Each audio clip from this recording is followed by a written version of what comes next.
그 일 후에 해가 지고 어두워질 때에 연기나는 화로가 나타나고 불타는 횃불이 그 쪼개어진 고기 조각들 사이로 지나갔더라.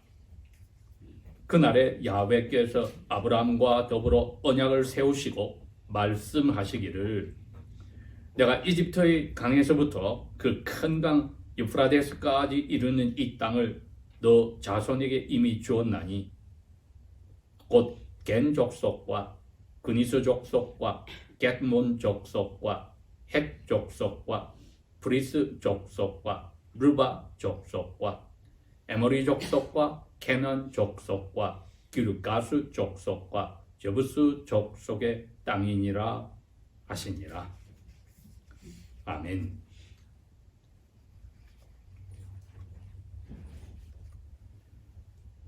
유대인들이야 당연히 우리는 아브라함의 후손들이라고 자랑을 합니다. 그리고 갈라디아서에 가면은 우리 그리스도인들도 육적으로는 아니지만 영적으로는 아브라함의 자손이라고 성령께서 가르쳐 주십니다. 오늘 아브라함에 관해서 아브라함과 야훼와의 그 언약이 어떻게 오늘날 우리에게도 적용되어야 되는지를 보겠습니다. 우주 만물은 야훼께서 만드신 법칙에 따라 유지되고 있습니다. 그 만물의 법칙을 야훼께서 정하시고 사람에게 많이 밝혀 주셨습니다. 그렇지만 아담과 만물을 통하여 야훼께서 약속을, 그걸 우리는 언약이라는 말도 쓰고 계약이라는 말도 씁니다. 하셨을 때에 이건 양쪽의 동등한 자리에서 한 약속이 아닙니다. 야훼께서 일방적으로 하신 약속입니다. 성경은 우리에게 창세기 2장 16절, 17절을 통해서 분명히 밝혀줍니다. 야훼와 창조주와 크리처, 피조물인 아담 사이에는 그 gap or separation, 간극이 너무 커서 우리가 비교할 수가 없습니다. 그럼에도 불구하고 야훼께서 자신이 만드신 아담하고 마치 이퀄, 동등한 것처럼 약속을 하셨다, 계약을 맺으셨다는 것은 이것이야말로 야훼의 은혜입니다. 우리는 이 사실을 잘 기억해서 야훼를 사람처럼 취급하는 그러한 불경스러운 죄를 지어서도 되지 않고, 그렇다고 너무 두려워하는 것이 아니라 사랑과 공경도 하면서 우리의 창조주 하나님으로 경외하는, 두려워하는 마음도 동시에 가지는 것이 필요합니다. 오늘 창세기 15장은 신약 성경에도 이미 설명이 되듯이 돌에 맞아 순교하간 스데반 집사님의 그 설교 속에도 자기 조상 아브라함에 대해서 설명을 합니다. 그리고 느헤미야도 이스라엘, 예루살렘에 있는 이스라엘 백성에게 설명을 하고, 여호수아도 죽기 전에 유언과 같은 설교에서 설명을 하고, 오늘 창세기 15장도 모세를 통하여 설명이 되어 있습니다. 야훼께서 아브라함과 그의 아버지를 오늘날 이라크 땅에 있는 우르란 곳에서 우상을 섬기고 살았을 때 불러내셨다, 이렇게 되어 있습니다. 그러니 이것이 일방적인 은혜요, 일방적인 사랑입니다. 그 말은 아브라함은 불의한, unrighteous, evil, wicked, 악한 사람이었습니다. 성경은 우상 숭배자를 야훼께서 야훼 원수라고 이야기를 하십니다. 그리고 야훼와 언약을 맺은 사람이 우상을 섬길 때에는 마치 야훼와의 결혼 약속을 깨뜨린 간통한 아내와 같다고 표현을 하셨습니다. 그러니까 오늘 제가 제목을 야훼 은혜의 언약, 이것을 우리가 야훼께 감사해야 되고 그 언약에서 우리에게 하신 약속을 무조건 믿어야 한다. 이것을 그 언약의 개념 속에서 우리가 21세기를 살면서 적용을 해야 합니다.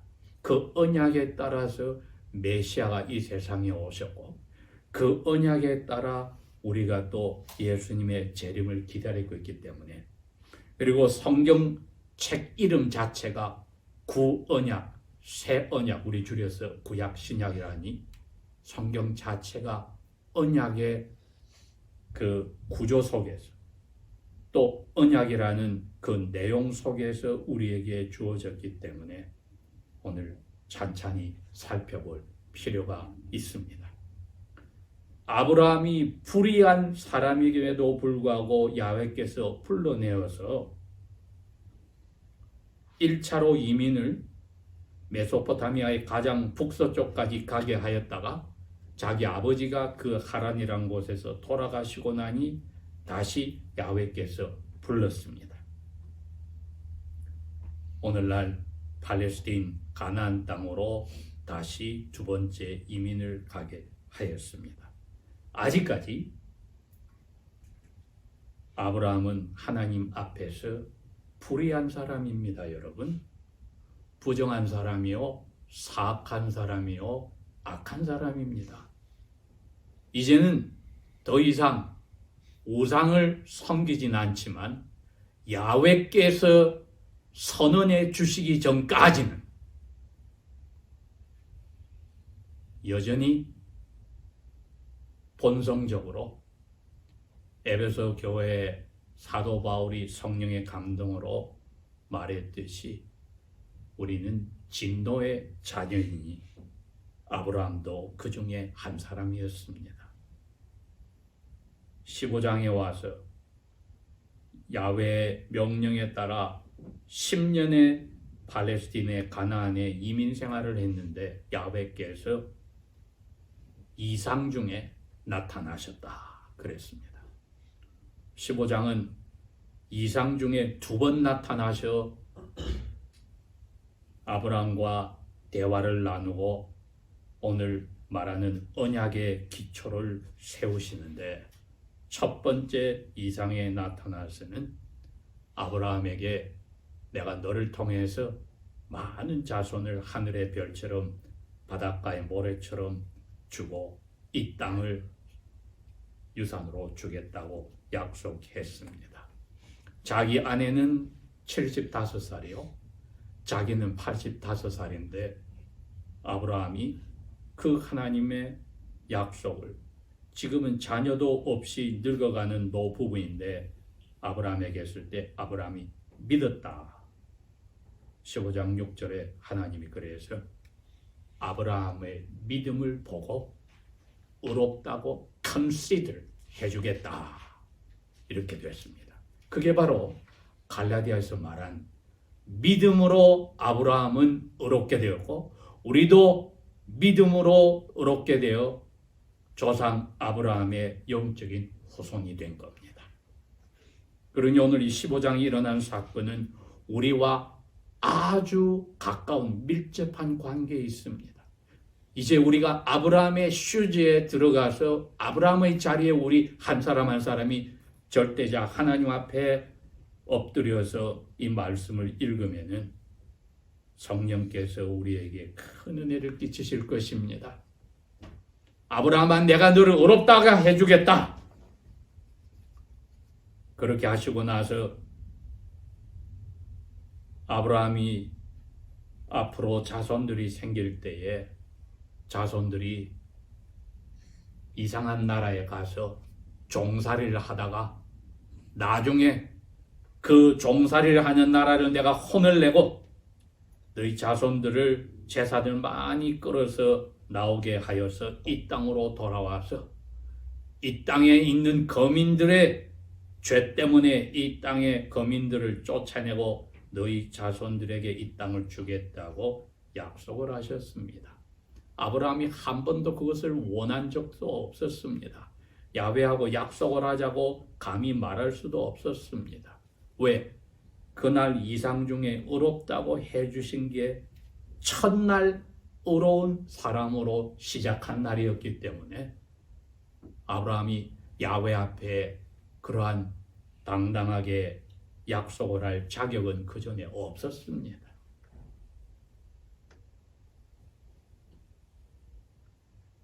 그리고 야훼께서 이제 내가 입으로만 약속을 했는데 너 약속을 우리가 할 때에 비즈니스 하듯이 우리가 양쪽 다가 그 약속 세리머니 식을 해야 되겠지?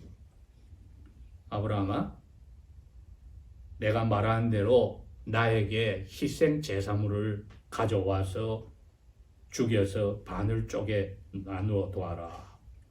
3년대 수송아지도 암염소도 수양도 그렇게 쪼개 둬라.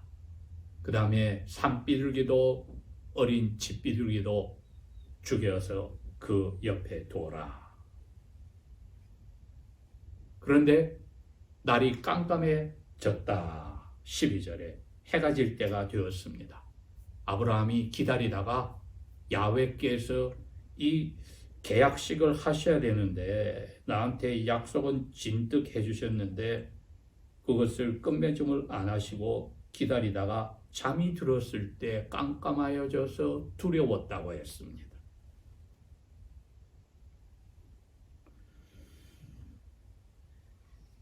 야훼께서 아브라함에게 주신 그 약속을 다시 한번 잠들어 있는 아브라함에게 야훼께서 이상 중에 또 나타나셨습니다. 이제는 해가 완전히 졌다고 했습니다. 그래서 하루에 야훼께서 아브라함에게 이상 중에 두 번째 나타나셔서 언약을 맺으니 첫 번째는 의롭다고 해주시고 두 번째는 약속한 것을 이제 식을 행하려고 했는데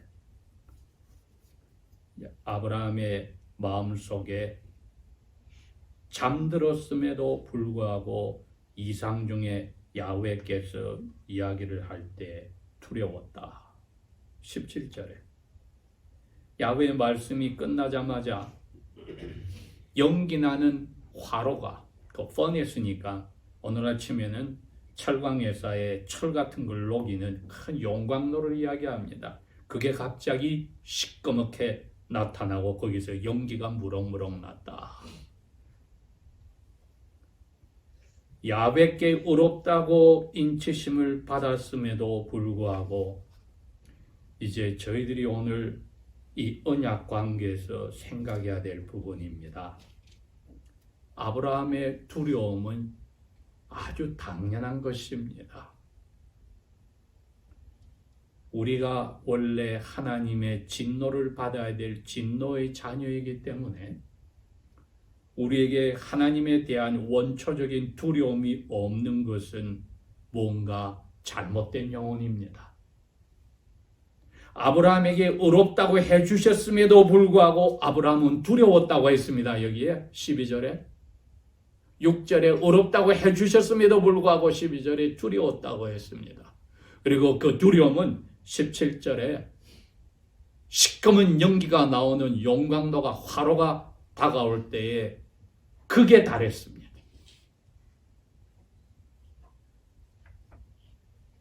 저희들이 하나님께 은혜를 받았더라도 우리 스스로가 날마다 하나님께 화를 일으키는 영혼에서도 언행심사에서 죄를 실수를 짓는 것을 우리가 잊어버려서 안 됩니다.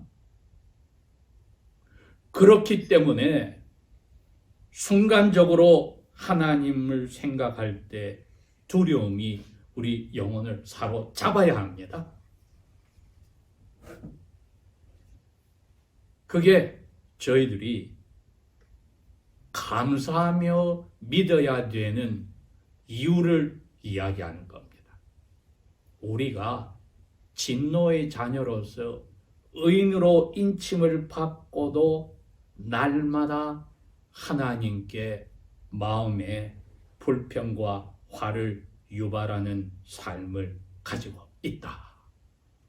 사도 바울은 그걸 생각할 때 너무나 가슴이 아파 오호라 나는 너무나 힘든 사람이다. 누가 나를 이 사망의 몸에서 건져내겠느냐 고백을 했습니다. 그렇다고 생을 끝내서 자살할 수는 없고 받은 명령이 미션이 있으니까 그것을 행해야 되는데 자기 자신을 돌이켜보면은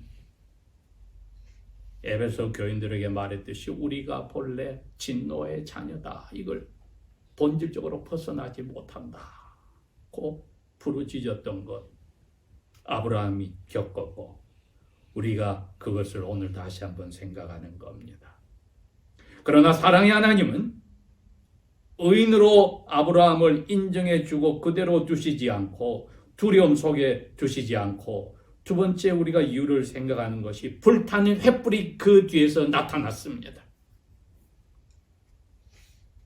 불타는 횃불은 우리가 하나님 앞에 두려울 뿐 아니라 하나님의 은혜의 빛을 받아들이는 수단입니다. 이게 어두움 속에서 저희들의 실수와 죄와 이기심과 본질적인 자기를 사랑하고 이웃과 하나님을 미워하려는 본성을 아직 정리하지 못하고 있는 그것 때문에 계속하여 하나님 앞에 이리 깎이고 저리 깎이고 우리의 인성이, 성품이, 인격이 점점 어두움의 두려움과 같은 시련을 통하여서 깎여 나가는데 하나님은 그 컴컴한 연기 뒤쪽에 불타는 횃불을 보내어서 우리로 하여금 소망을 가지게 하시고 우리로 하여금 하나님이 어렵다고 인치시고 나서는 결단코 내가 너희를 버리지 않노라고 하신 약속을 지키시는 분이란 그 사인을 보여주신 것입니다. 그랬기 때문에 우리가 이 약속을 하신 야훼께 감사할 수 있고 그분의 말씀을 믿을 수가 있는 것입니다. 우리 스스로가 날마다 야훼께 힘들게 하는 제일 큰 이유는 사탄이 아담과 그의 아내를 꿰었던 똑같은 스스로 중심으로 생각하는 교만입니다. 이것은 우리가 이 세상을 끝날 순간까지 벗어날 수 없기 때문에 빛을 통해서 아브라함에게 너 스스로의 절망 속에 두려움 속에 있지 말고 내가 너를 가다듬으려고 어려운 일들을 주었을 때 거기에서 실망하거나 절망하거나 포기하지 말고 내가 빛으로 너에게 비춰왔다는 것을 기억하라. 아브라함아, 소망을 가져라. 내가 너에게 이미 의인이라고 해주고 너희 후손들에게도 이 땅을 주겠다고 몇백 년 후에라도 이루겠다고 한 약속이 있으니까 너 포기하지 마. 아브라함, 너 어려운 일에 생겼을 때에 너를 위해서 내가 주는 어려운 일이라 너 인격이 바뀌어야 되는데 우상 숭배자에서 야훼를 섬기는 사람으로 야훼를 닮아가게 바뀌어야 되는데 어두움의 두려움 속에서만 갇혀있지 말고 이게 너를 위해서 유익하니까 이 횃불을 보면서 소망을 가져라. 그래서 횃불을 보내주신 것입니다. 오늘날 우리에게는 횃불 대신에 말씀 자체로서 야훼께서 우리에게 주시고 그 말씀을 내주하시는 성령님께서 조명하시고 우리에게 풀어주시고 용기도 주시고 격려케 하시고 또 이기게 하십니다. 이렇게 함으로써 아브라함은 야훼께 의롭다고 인정받고 야훼께 짐승을 명령에 따라 순종하여 죽여서 바치는 희생 제사까지 드렸지만 자기 자신의 본성에서 벗어날 수 없음을 인정하는 동시에 그 일을 야훼께서 화를 의롭게 아브라함의 좋은 성품과 야훼를 닮아가는 참신을 섬기는 사람으로 바꿔주는 일로 쓰신다는 소망을 꼭 붙잡게 되었습니다. 이것이 시편 기자나 신약에 있는 기자들이나 구약의 많은 하나님의 자녀들이 한 고백입니다. 야훼께서는 의미 고난을 받고 있을 때 그대로 두지 않으신다. 왜? 자신이 죄인을 의롭다고 만들어 주셨기 때문에 이제 그 의인이 우상 숭배자에서 자기 교만으로 자기 중심으로 살다가 야훼를 섬기고 살 때 그 과거의 모든 죄의 찌꺼기와 형태들을 깎아내기 위해서 고통 속에 들어갈 때에 야훼께서 의인의 고난을 묵과 overlook 옳은 채 하지 않으시고 기억해 주신다고 하셨기 때문입니다. 저희들이 그러한 고통이 없다면, 어려움이 없다면 우상숭배자 불리기 전에 아브라함과 똑같이 자기중심으로 돌아갑니다. 그래서 자기를 사랑하고 하나님과 이웃을 미워하는 그러한 옛날 습관으로 항상 돌아갈 위험이 있다는 것을 알아야 합니다. 18절에 그날에 야훼께서 아브라함과 언약을 세우시고 말씀하시기를 저기 남쪽 이집트의 강 나일강부터 저 북동쪽에 있는 큰 강 유프라테스까지 이 북쪽과 서쪽에 있는 땅 전체를 너 자손에게 나는 이미 주었다. 히브리의 그 문법은 이미 주었다. 완료형입니다. 그리고 열 족속의 이름을 내어서 아브라함아 너 혼자에게 내가 주는 것도 아니고 너희 자그마한 후손들에게 주는 게 아니라 열 나라를 다 물리쳐서 그들이 가진 땅 전체의 어마어마한 하늘의 별과 바다의 모래와 같은 너 후손들에게 내가 줄 거야. 그 말씀입니다. 그래서 열 나라의 이름들을 다 여기다 야훼께서 아브라함 귀에 들려 주셨습니다.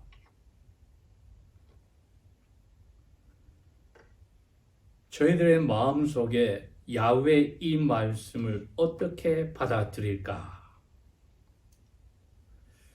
아브라함과 같은 처지에서 더욱더 야훼를 닮아간 거룩하여진 분이 있다면은 아마 모세와 비슷한 때에 있었던 욥이 되겠습니다. 욥이 야훼께 은혜를 받고 자녀들을 야훼를 두려워하게 가르치고 자녀들의 실수가 있을까 하여 자녀들 대신에 야훼께 죄를 용서해 달라는 제사까지 드리는 철저한 분이었는데 모든 어려운 자리에 들어가고 몸은 병이 들고 모든 재물은 다 날아가고 와이프에게 이혼당하고 모든 것이 끝났을 때에 새 친구들이 와서 욥에게 하는 이야기가 너 우리가 모르는 잘난 자더니 죄를 지어서 하나님께 벌 받았어. 그렇게 이야기를 한 겁니다. 욥은 그런 친구들에게 아니야. 13장에 그렇게 이야기합니다. 15절에 야훼께서 나를 죽이신다 할지라도 나는 야훼께 희망을 가져. 욥의 입으로 이야기합니다. 이 세상에 야훼 앞에 깨끗한 사람이 아무도 없습니다. 고백하지만 자기가 이런 어려운 고통 속에 들어갔지만은 야훼께서 심지어 나를 죽인다 하더라도 나는 야훼께 소망을 가져. 그게 횃불이 아브라함에게 나타났던 거기에서 가진 소망과 똑같은 소망입니다. 느부갓네살 왕에게 붙잡혀갔던 다니엘의 세 친구가 왕이 30일 동안 나팔을 불면은 자기의 만들어 놓은 금신상에 절하라고 하는데 거부하였더니 불 용광속록에 던짐을 받게 되었을 때 왕 앞에 그 친구들이 이야기했습니다. 우리는 야훼를 배반치 않겠습니다. 야훼께서 설령 우리를 건지지 않고 죽이실자 하더라도 우리는 야훼를 배반치 않겠습니다. 똑같이 아브라함과 욥과 아벤드고와 사드락과 미삭의 모습의 성화의 과정입니다, 여러분. 아브라함은 처음 의인으로서 이제 믿음의 첫 발을 디디렸고, 욥은 신앙의 성숙한 자리에 갔고, 청소년들이지만 야훼 앞에 많은 성화의 경험을 한 이 세 친구도 자기들의 신앙 고백을 이 어려운 시련 속에서도 야훼에 대한 믿음을 조금도 포기하지 않고 우리를 건지지 않고 태워 죽인다 할지라도 야훼를 배반치 않고 그대로 받겠습니다. 고백을 하였습니다. 디모데후서 2장에도 사도 바울은 디모데에게 그렇게 이야기합니다. 우리는 약속을 지키지 못해도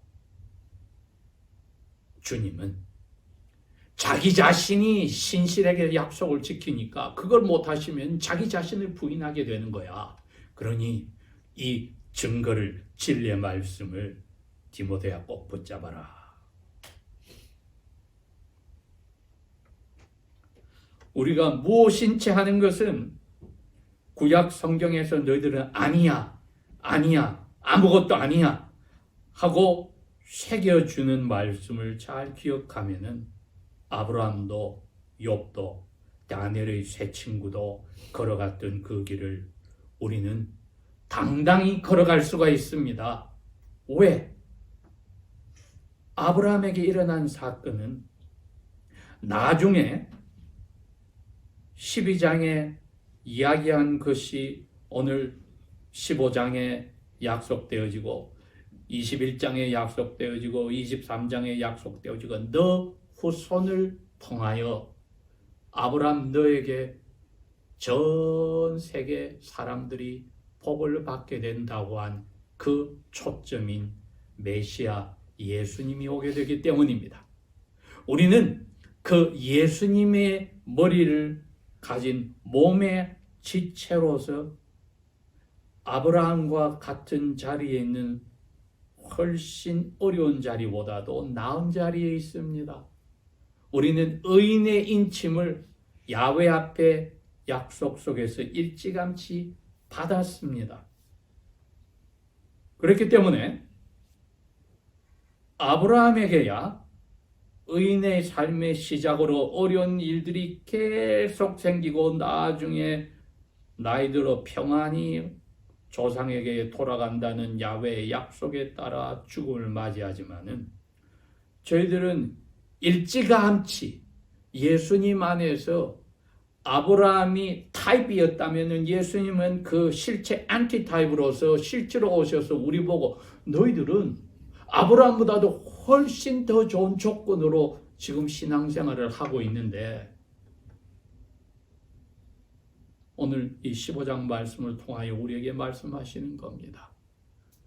두려움을 가질 수 있지만은 겸손히 나 예수 뒤를 따라오는 그 자세. 아브라함은 근 100년의 삶을 통하여 배웠지만은 너희들은 성령의 도움으로 실행하고 살아야 되지 않냐고 오늘 이야기하시는 겁니다. 왜 우리가 감사할 수 있고 야훼 언약의 말씀을 믿을 수 있느냐? 나중에 아브라함은 지키지를 못하는 것을 야훼께서 아시니까 야훼가 횃불로 지나가셔서 마치 내가 너하고 한 약속 못 지키면 이 짐승처럼 내가 찢어 죽겠어. 이거보다도 더 겸손하신 야훼의 사랑의 약속이 어디 있습니까? 마치 부모님이 옹알이하는 어린애에게 어린애 말로 이야기하는 것처럼 야훼께서 아브라함에 다가오셔서 한 겁니다. 아브라함이 이걸 못 지키는 걸 알기 때문에 그 당시에 계약 시에는 두 사람이 쪼개진 고기 사이로 지나가야 하는데 왜 그래야 어긴 사람이 고기처럼 쪼개져도 할 말이 없다가 되는데 야훼가 지나가셨습니다. 아브라함이 왜 못 지나갑니까? 당연히 못 지키는 걸 야훼께서 아시니까. 그러면 누가 야훼하고 약속을 한 겁니까? 아브라함의 전 세계 사람에게 복을 주실 후손인 예수님이 그 자리로 지나가신 겁니다. 나중에. 그래서 몸이 쪼개지듯이 십자가에서 아브라함과 그 믿음의 후손들이 오늘날도 우리가 죄악 속에 사는 그 죄까지 다 의인으로 인침을 받고도 그 죄덩어리로 저희들이 살고 있는 것을 대신하여 자기가 지나가서 십자가에 죽으셨던 겁니다.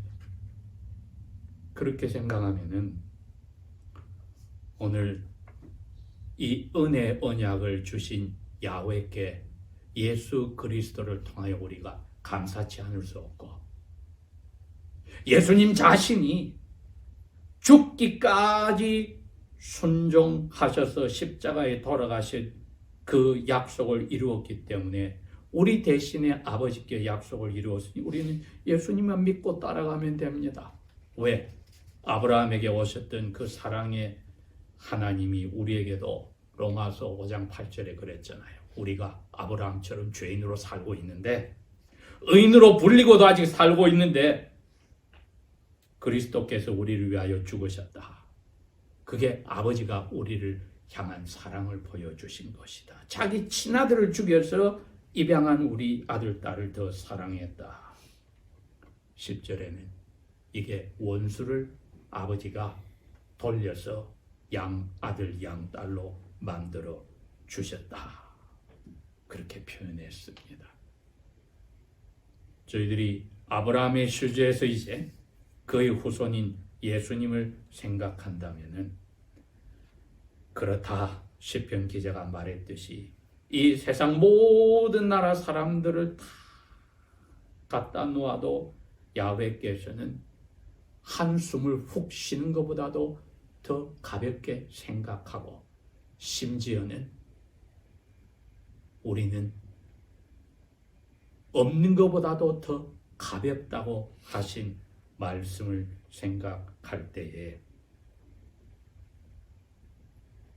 우리에게 믿음을 선물로 주시고 예수님을 통하여 모든 우리의 아버지와의 약속을 지키지 못한 것을 다 지키고 우리가 지키지 못하여 받은 벌을 대신 받으신 예수님을 통하여 아브라함의 그 100년의 삶을 통하여 주님을 닮아갔다면 우리는 남은 시간에 얼마나 더 주님을 닮아가는 그러한 기쁨과 감사와 찬송의 삶을 살아야 할까? 우리에게 스스로 다짐하는 겁니다. 성령께서 우리를 도와주실 것입니다. 기도하겠습니다.